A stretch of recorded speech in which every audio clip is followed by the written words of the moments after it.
Wa fil hadits sahih inna fil laili lasa'atan la yuwafiquha 'abdun muslimun yas'alullaha khairan min amri dunya wal akhirati illa a'tahu iyyah wa dzalika kullu lailatin. Dan di dalam hadis yang sahih disebutkan inna fil laili lasa'atan, sesungguhnya di malam hari itu ada saat, ada waktu, la yuwafiquha 'abdun muslimun, tidaklah bertepatan akan waktu itu seorang hamba muslim yas'alullaha khairan, yang ia itu memohon kepada Allah akan kebaikan, min amri dunya, dari urusan dunia, wal akhirati, dan akhirat, illa, kecuali, a'tahu, Allah akan berikan kepada hamba itu, iyyahu, akan dia, yakni urusan dunia dan urusan akhiratnya. Wa dzalika, dan pemberian itu, kullu lailatin, ada setiap malam. Artinya di antara keutamaan bangun malam lalu kemudian kita berdoa, jika doa kita itu bertepatan dengan waktu yang dijanjikan oleh Nabi di dalam hadis, maka doa kita pasti dikabulkan oleh Allah Subhanahu wa taala. Dan itu setiap malam. Hajat dunia kah ataupun hajat akhirat, minta kepada Allah Subhanahu wa taala di waktu malam. Jika kita usahanya macet, mohon kepada Allah di tengah malam, bermunajat, berdoa agar dilancarkan usahanya. Jika kita terbelit hutang, belum bisa membayarnya, bangun tengah malam, setiap malam itu doa kepada Allah Subhanahu wa taala agar diberikan jalan keluar untuk bisa melunasi utang-utangnya. Jika ia ingin mencari pasangan hidup, belum juga ketemu, belum ada yang pas misalnya, bangun di tengah malam, berdoa kepada Allah Subhanahu wa taala agar dikaruniakan suami yang baik, atau jika laki-laki, istri yang baik. Insya Allah akan dikabulkan oleh Allah Subhanahu wa taala. Ini urusan dunia. Begitu pula urusan akhirat. Minta keselamatan kepada Allah Subhanahu wa taala agar kelak di akhirat tidak diazab, agar kelak di akhirat dikaruniakan surga, agar kelak di akhirat bisa dikumpulkan bersama Nabi Muhammad sallallahu alaihi wasallam. Pasti dikabulkan oleh Allah. Cuma saat-saat itu kita tidak tahu. Yang jelas adanya di tengah malam. Dan itu setiap malam. Bukan hanya malam Jumat saja. Setiap malam.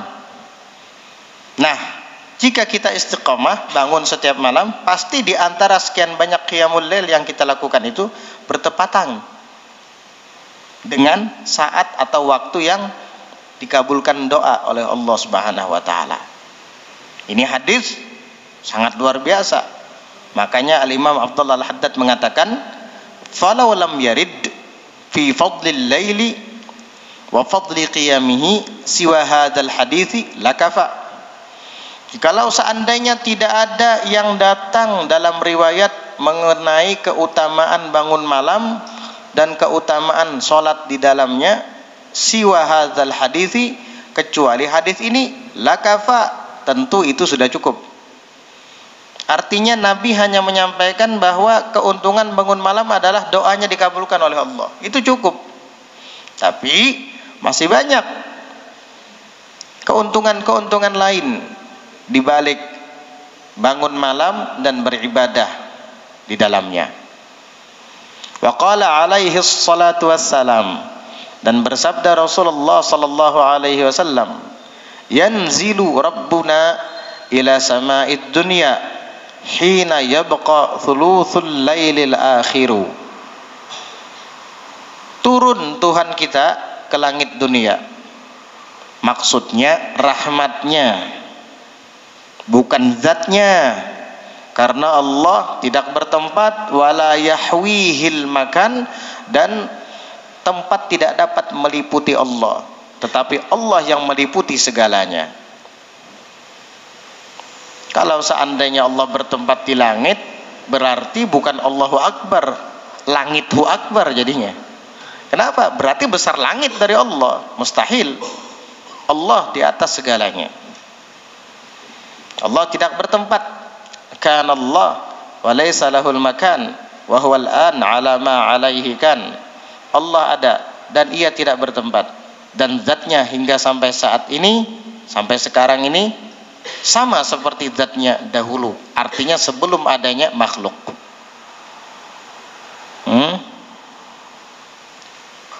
Arti Allah turun ke langit dunia, rahmatnya, rahmat Allah Ta'ala kirim ke langit dunia. Hina yabqa thuluthul lailil akhir, ketika tersisa sepertiga malam terakhir. Anggaplah kira-kira jam 2 atau setengah 3, sepertiga malam terakhir. Allah turunkan di situ rahmatnya. Fayaqulu, lalu Allah Ta'ala berseru, hal min da'in fastajibalah. Apakah ada yang berdoa, maka saya akan kabulkan doanya. Berarti yang dimaksud dengan saat atau waktu yang tidak ditepati oleh seorang hamba yang muslim, lalu memohon kebaikan kepada Allah, kebaikan dunia atau akhirat, kecuali Allah kabulkan, mungkin ini nih waktunya.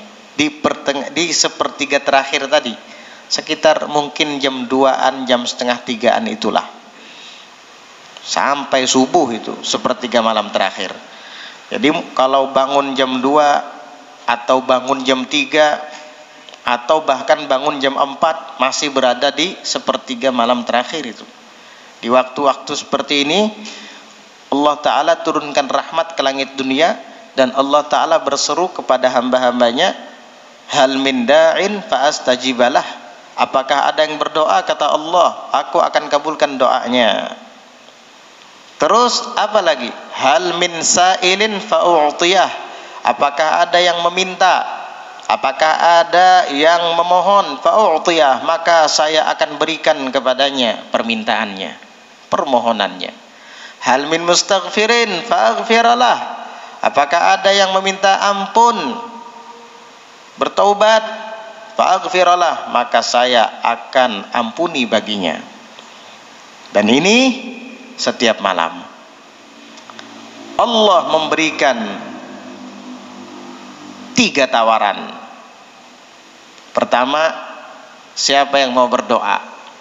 Siapa, kata Allah, aku kabulkan doanya. Tawaran kedua, siapa yang memohon permintaan, aku akan penuhi permohonan dan permintaannya itu. Yang ketiga, tawarannya apa?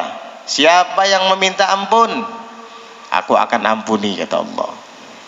Sehingga diceritakan zaman dahulu ada salah seorang salihin, setiap bangun malam dia tahajud, dia witir, dia baca Quran.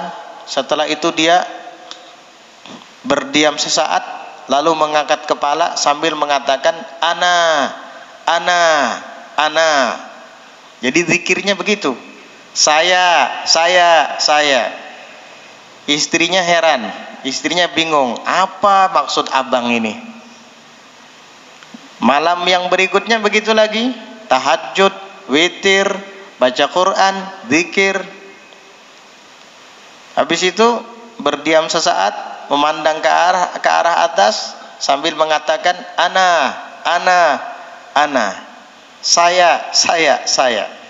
Istrinya heran. Akhirnya istrinya memberanikan diri dan bertanya, wahai suamiku, apa yang engkau maksud setiap bangun malam selalu mengatakan ana, saya.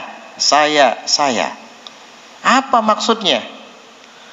Suaminya tersenyum dan berkata, tidakkah engkau tahu wahai istriku, bahwasanya di setiap sepertiga malam terakhir Allah Ta'ala turunkan rahmatnya di langit dunia ini, dan Allah menyerukan kepada segenap hamba-hambanya seraya menawarkan 3 permintaan.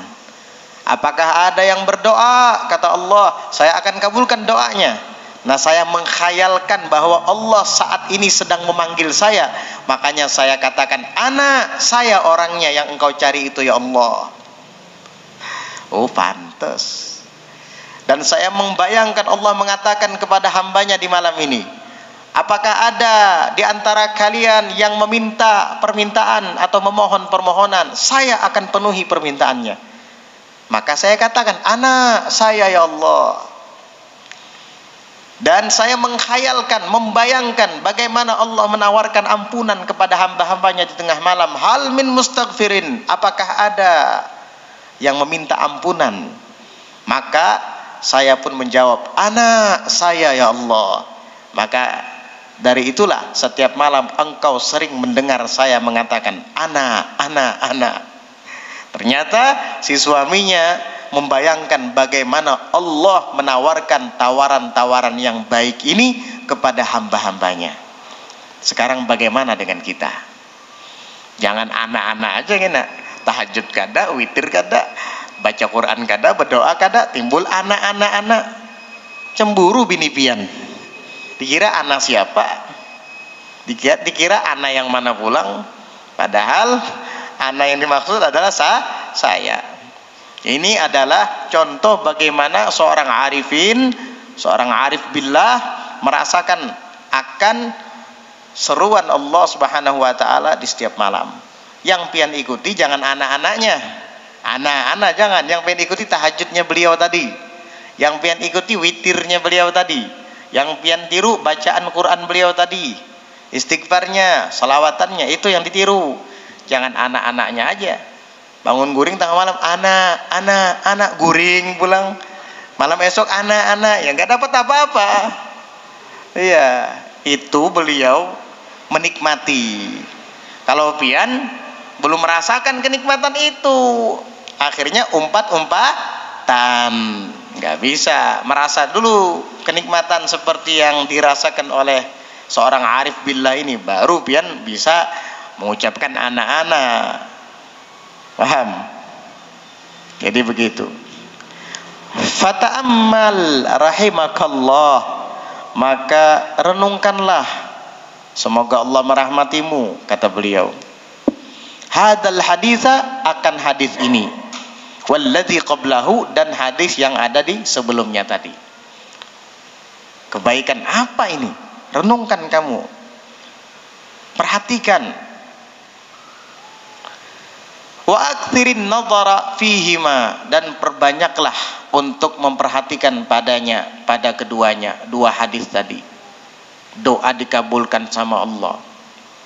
Hadis pertama, karena di malam itu ada saat yang doa dikabulkan oleh Allah.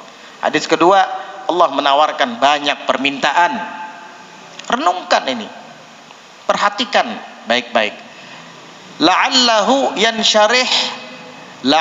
yansyarihu sadruka liqiyamil lail, mudah-mudahan dadamu terasa lapang untuk bangun malam. Wa yakmulu nasyatuka, dan sempurna semangatmu. Wa tasduqu ragabatuka fihi, dan akan sungguh-sungguh kegemaranmu fihi, dalamnya, yakni bangun malam.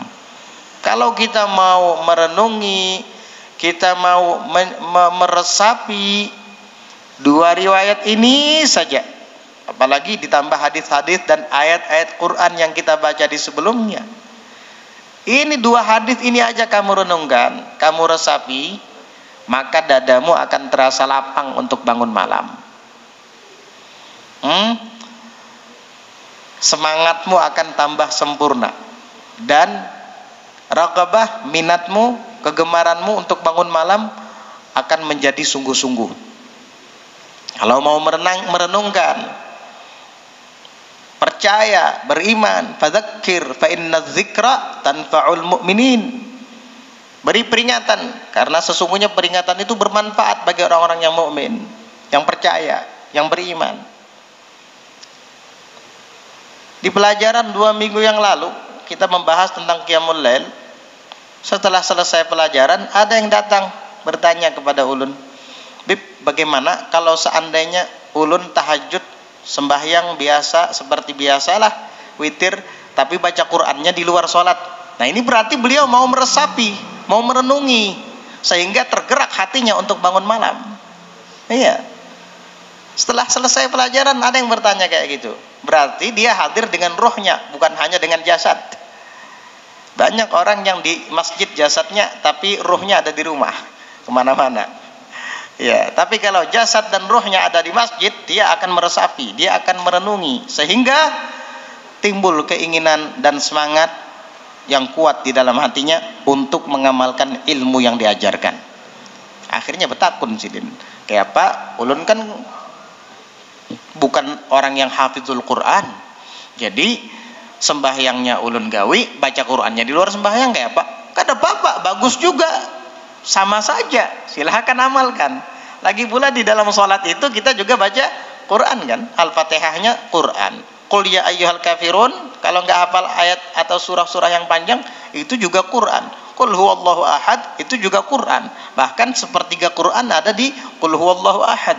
3 kali dibaca sama dengan mengkhatamkan 1 khataman Al-Quran.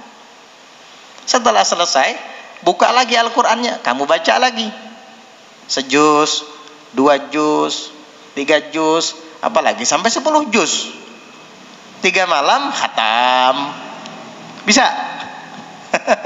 Bisa? Mudah-mudahan bisa. Ya, tidak ada yang sulit kalau kita mau coba nanti malam coba. Apalagi kita tulus karena Allah, Allah Ta'ala akan bimbing kita, Allah Ta'ala akan tuntun kita. Alladzina jahadu fina lanahdiyannahum subulana. Orang-orang yang berjuang di jalan kami, kata Allah, kami akan tunjukkan kepada mereka jalan-jalan kami. Dibukakan nanti sama Allah. Orang-orang arifin itu kenapa ya kok bisa membaca Al-Quran semalaman 10 juz, 2 malam 10 juz, malam ketiga 10 juz tamat. Itu amalan Habib Abdullah bin Husain bin Thahir. Bahkan ada di antara mereka setiap malam itu 1 khataman. Ada lagi yang 2 khataman. Ada juga yang 4 kali khatam. Bukan 4 juz, 4 kali khatam, 30 juz tunah dibaca 4 kali setiap malam. Siangnya kayak itu pulang 4 kali khatam. Jadi sehari semalam 8 kali khatam. Kok bisa? Bisa. Al-Imam Abdurrahman As-Saggaf Ibn Muhammad Maulad Dawilah begitu amalannya setiap hari semalam. Jadi sehari 4 juz, 4 khatam, semalam 4 khataman, 8 kali khatam. Kok bisa? Karena waktu mereka diberkahi oleh Allah Subhanahu wa taala, sehingga waktu mereka dibandingkan dengan waktu kita itu kadang beda. Kenapa?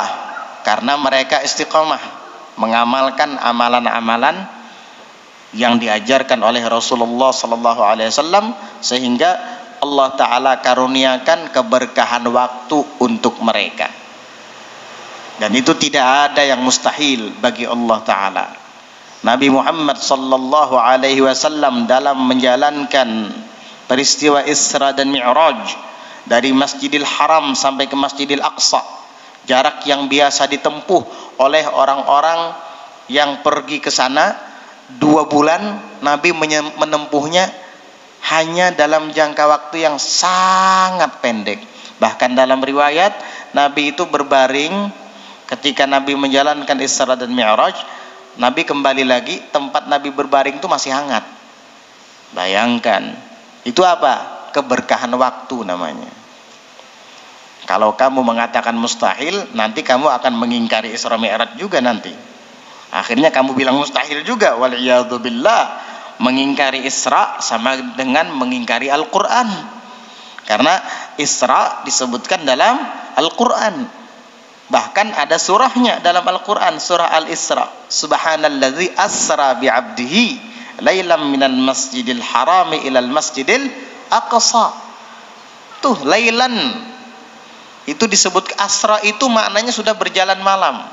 Disebutkan lagi lailan. Apa nuqtah di balik itu? Kata para ahli tafsir, nuqtah atau faidah di balik kalimat lailan itu adalah sebagai pengumuman bagi kita bahwa malam yang dimaksud adalah sangat sebentar sekali. Dari mana? Minal masjidil haram ilal masjidil aqsa. Dari kota Mekah sampai ke kota Palestina sana, Masjidil Aqsa, yang sangat jauh jaraknya. Orang aja kalau menaiki onta 2 bulan baru bisa nyampe pulang pergi, sebulan pergi sebulan datang. Nabi nggak nyampe, sebentar sekali. Paham? Nah, itu mukjizat. Kalau para aulia seperti Sayyidina Abdurrahman As-Saggaf bisa mengkhatamkan Al-Quran di siang hari 4 kali khataman, di malam hari 4 kali khataman, sehingga total siang dan malam 8 kali khataman, itu namanya karomah. Para wali itu diberi keberkahan oleh Allah Ta'ala dalam waktu mereka. Al-Habib Ahmad bin Hasan Al-Attas pernah cerita, dulu saya pernah membaca Yasin di samping seorang wali. Saya baru selesai baca Yasin, dia sudah khatam Al-Quran. Sama, kami bareng bacanya. Kita baca Yasin selesai, dia sudah khatam Al-Quran. Dari Al-Fatihah sampai An-Nas. Kok bisa? Itu barokah namanya. Bahkan dalam riwayat lain disebutkan, Habib Ahmad bin Hasan Al-Attas mengatakan, saya baca Al-Fatihah, saya baru baca Bismillahirrahmanirrahim, Alhamdulillahirabbil alamin sampai waladdallin, dia sudah baca Qul a'udzu birabbin nas, khatam. Padahal waktunya sama, beimbai membacanya, berbarengan. Itulah berkah. Kita tidak akan pernah tahu kalau bukan kita sendiri yang merasakannya. Kayak apa Beb cara merasakannya? Ya mulai dulu dari tangga yang pertama. Jangan langsung naik ke tangga yang ke-10, mendabuk kena gugur. Ya, mulai dari yang ringan-ringan dulu. Terus istiqomah, tambahkan sedikit. Nanti akan Allah Ta'ala berikan pemberian-pemberiannya kepadamu seperti yang Allah berikan kepada para awliya dan para salihin. Amin Allahumma amin. Sudah mas? Bismillahirrahmanirrahim. Jadi perhatikan pada 2 riwayat hadis itu, la'allahu yansyarihu sadruka li qiyamil lail, mudah-mudahan akan menjadi lapang dadamu untuk bangun malam, wa yakmulu nasyatuka, dan sempurna semangatmu, wa tasduqu raghabatuka fih, dan akan sungguh-sungguh minatmu, kegemaranmu fihi padanya bangun malam tadi. Wa yantafi ankal kasalu wal ghaflatu, dan akan hilang darimu al kasalu, perasaan malas, wal ghaflatu, dan lalai. Wal iktharu minan naum, dan akan hilang darimu memperbanyak tidur, alladzi fihi, yang di dalam tidur itu zahabu barakatul umri, lenyap dan hilang keberkahan umur, wa dhaya'ul waqti, dan membuang-buang waktu. Banyak tidur, keberkahan waktunya hilang. Banyak tidur, terbuang waktunya. Ya, makanya Imam Ghazali itu mengatur, kalau bisa sehari semalam itu jangan lebih dari 8 jam kita tuh tidur. Sehari 24 jam. Bagi 3 berarti 8 jam. Kalau bisa tidur jangan lebih dari 8 jam. Itu namanya 1/3 dari sehari semalam. Kalau umur kita 60 tahun, tidur kita setiap hari hanya 8 jam, berarti dalam usia 60 tahun itu tidur kita 20 tahun. Belum lagi lalainya kita, belum lagi begawinya kita. Kira-kira jatah untuk akhirat tuh paling berapa dalam umur 60 tahun itu? Iya. Kalau seandainya sehari semalam kita tidur 8 jam, bekerja 8 jam dan beribadah 8 jam. Berarti kalau umur 60 tahun lalu meninggal dunia, 20 tahun guring, 20 tahun begawi, 20 tahun aja beribadah. Nah, itu paling minimal kata Imam Ghazali. Bagaimana dengan orang yang guringnya jam 1, bangunnya jam 10, kadang zuhur bangunnya. Berapa jam itu? 12 jam ya. Oleh jam 1 malam guring begadang, pas bangun jam 12 subuh kadang digawi bang toh. 12 jam guring seharianan sambatannya itu. Berarti amun umurnya 60 tahun meninggal 30 tahun guring aja. Naudzubillah. Itu menghilangkan keberkahan umur, membuang waktu. Waqad warada fi ba'dil athar, dan sungguh telah datang dalam sebahagian athar riwayat peninggalan terdahulu. Ini athar bisa perkataan para nabi sebelum Nabi Muhammad, athar ini bisa perkataan ulama dan sholihin, athar juga bisa hadis Nabi, begitu. Cuman ini kayaknya adalah perkataan nabi-nabi terdahulu atau nasihat ulama-ulama terdahulu. Apa disebutkan? Anna man yukthirun nauma bil laili, bahwasanya orang yang banyak tidur di malam hari, ya'ti faqiran yaumal qiyamah, dia akan datang dalam keadaan fakir, melarat yaumal qiyamah, kelak di hari kiamat. Jadi orang yang ketujuh guring malam kena di hari kiamat melarat jadi orang fakir. Fakir pahala. Fakir segalanya. Walaupun di dunia dia orang kaya. Walaupun di dunia punya mobil mewah, punya rumah megah, punya jabatan tinggi, tapi setiap malam tidur nggak bangun-bangun. Ini kelak di hari kiamat melarat jadi orang yang fakir. Sebaliknya orang yang suka bangun malam, walaupun ketika hidup di dunia dia adalah orang yang tidak mampu, orang yang miskin, namun dia rajin bangun malam, kelak di akhirat dia akan menjadi orang kaya. Di dunia ada bos yang tidak bangun malam dan punya anak buah yang suka bangun malam, kelak di akhirat tapa huruf. I-nya jadi bosnya, bosnya jadi anak buahnya. Dan akhirat itu lebih kekal dari dunia. Dunia hanya sesaat, akhirat untuk selama-lamanya. Pikirkan baik-baik. Masihkah kita banyak tidur malam? Dari sejak sekarang renungkan baik-baik. Muhasabah, introspeksi diri. Wawarada, dan datang juga sebuah riwayat, anna rak'ataini fi jawfil laili kanzun min kunuzil birri, bahwasanya 2 rakaat salat di tengah malam, 2 rakaat saja di tengah malam, kanzun adalah satu perbendaharaan, min kunuzil birri, dari perbendaharaan kebajikan.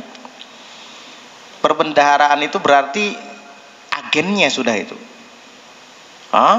Simpanan, agen, markasnya di situ, markas kebajikan. Iya. Di mana? Di dalam 2 rakaat yang kita lakukan di tengah malam.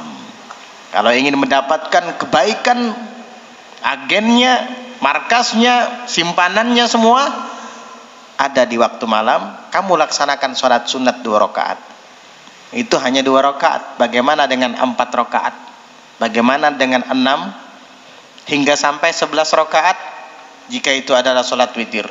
Wah, pantas kalau di hari kiamat kelak kita menjadi orang kaya. Makanya Syekh Ismail bin Ibrahim Al-Jabarti kemarin mengatakan jumi'al khairu kulluhu bil-lail. Fil lail wa ma'uqidat liwaliyin wilayatun illa bil lail.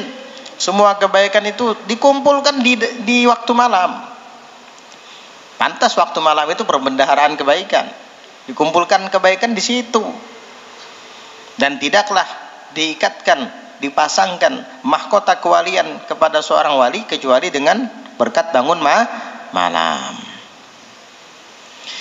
Wa qala alaihi salatu wassalam, dan bersabda Rasulullah sallallahu alaihi wasallam, aqrabu ma yakunu ar-rabbu min 'abdihi fi jawfil lail fa in istata'ta an takuna musalliyan fi dhalikal waqti fakun.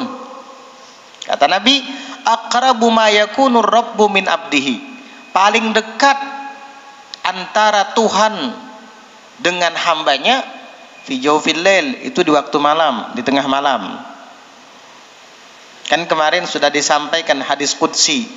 Allah Ta'ala berfirman, kadzaba manidda'a mahabbati fa idza jannahu al-lailu nama anni alaysal habibu yuhibbu an yakhluwa bihabibih.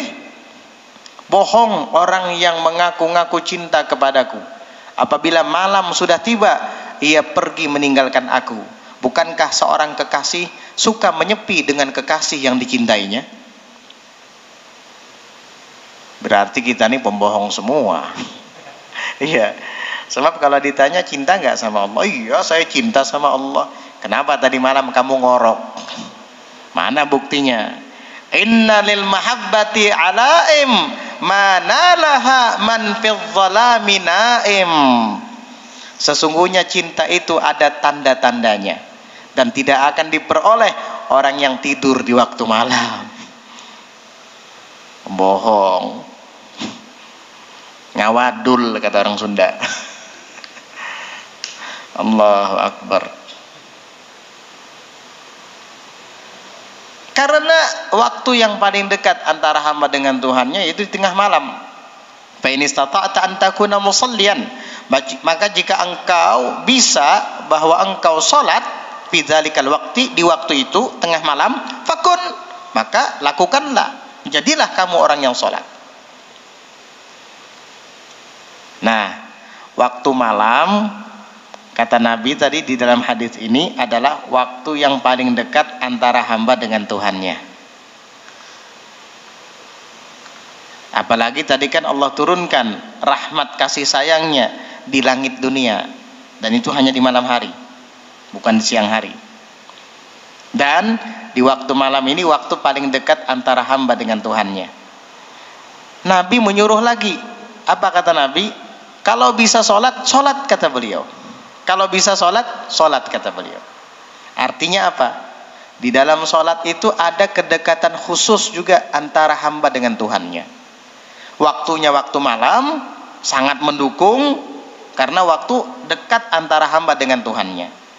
Ditambahkan lagi sholat, tambah dekat lagi.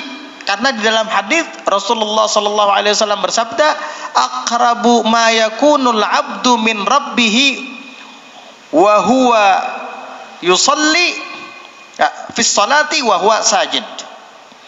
Aqrabu ma yakunul 'abdu min rabbih fi sholati wa huwa sajid. Faqaminun an yustad'u faqaminun an yustajaba lakum. Apa kata Nabi dalam hadis? Aqrabu ma yakunul 'abdu min rabbih. Paling dekat antara hamba dengan Tuhannya fis shalah, di dalam salat, wa huwa sajid, adalah di saat ia sedang sujud. Pas fad'u kata Nabi, maka berdoalah kalian, faqaminun an yustajaba lakum, maka sudah sepatutnya dikabulkan doa kalian itu. Di dalam salat itu ada sujud. Di dalam sujud itu kita dekat dengan Allah. Waktunya tengah malam lagi. Luar biasa. Itulah kebiasaan para muqarrabin. Siapa muqarrabin? Muqarrabin itu adalah hamba-hamba yang dekat dengan Allah.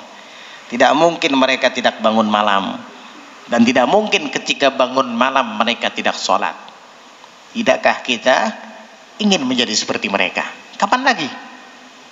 Nunggu jadi kakek-kakek? Sekarang kamu sudah kakek-kakek. Nunggu apa? Nunggu mati. Nah, dari sekarang kita mulai itu. Kalau ditunda-tunda tidak akan terjadi, pasti tidak akan terjadi. Sampai mati kamu gak akan terjadi. Yang ada nanti menyesal, dan sudah tidak ada gunanya lagi menyesal kalau sudah mati. Wa qala alaihi salatu wassalam, dan bersabda Rasulullah sallallahu alaihi wasallam, yuhsyarun nasu fi sa'idin wahidin, kelak akan dikumpulkan manusia di padang mahsyar, fi sa'idin wahidin, dalam satu barisan.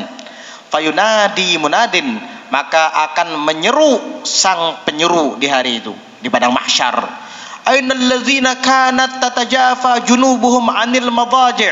Di mana, kata penyeru itu memanggil orang-orang yang lambung-lambung mereka renggang daripada tempat-tempat tidur mereka.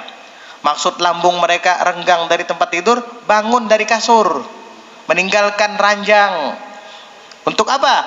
Fayaqumuna, lalu mereka bangun, wahum qal, lalu untuk apa? Untuk bangun malam. Fayaqumuna, lalu mereka tadi bangun, mereka yang dipanggil tadi berdiri, wahum qalilun, dan jumlah mereka sedikit.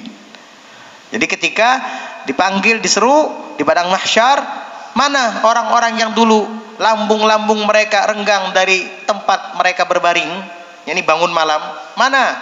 Fayaqumuna, maka mereka berdiri, wahum qalilun, dan jumlah mereka sedikit. Mudah-mudahan kita termasuk dalam kelompok yang sedikit itu.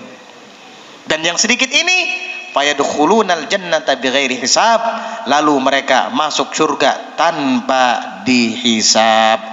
Allahumma ja'alna minhum. Mudah-mudahan Allah jadikan kita termasuk dalam kelompok yang sedikit ini, yang suka bangun malam dan masuk surga tanpa dihisab. Jadi ketika nanti Allah Ta'ala atau menyuruh malaikat berseru di padang mahsyar, ayo siapa orang-orang yang biasanya bangun malam, merenggangkan tubuhnya dari tempat tidurnya, siapa? Mudah-mudahan kita termasuk orang yang bisa berdiri bangun nanti. Gak bisa bohong dari itu. Kalau yang memang punya kebiasaan bangun malam pasti bisa berdiri. Kalau yang nggak punya kebiasaan bangun malam, hendak berdusta lalu berdiri karena kawa, nggak bisa. Kalau zaman sekarang, andai kata ulun yang bilang begitu, ayo siapa yang bangun malam berdiri, bisa kau berdirian seberataan. Padahal paling singgung berdua umpamanya ya. Tapi kalau sudah di hari kiamat nggak bisa, nggak ada kedustaan di situ, nggak ada kebohongan lagi sudah. Paham? Al hadis, ini adalah hadis. Wa alam anna qiyamal laili min athqali syai'in 'ala nafsi wa la siyama ba'da naum, wallahu a'lam bis-shawab. Insyaallah kita lanjutkan tentang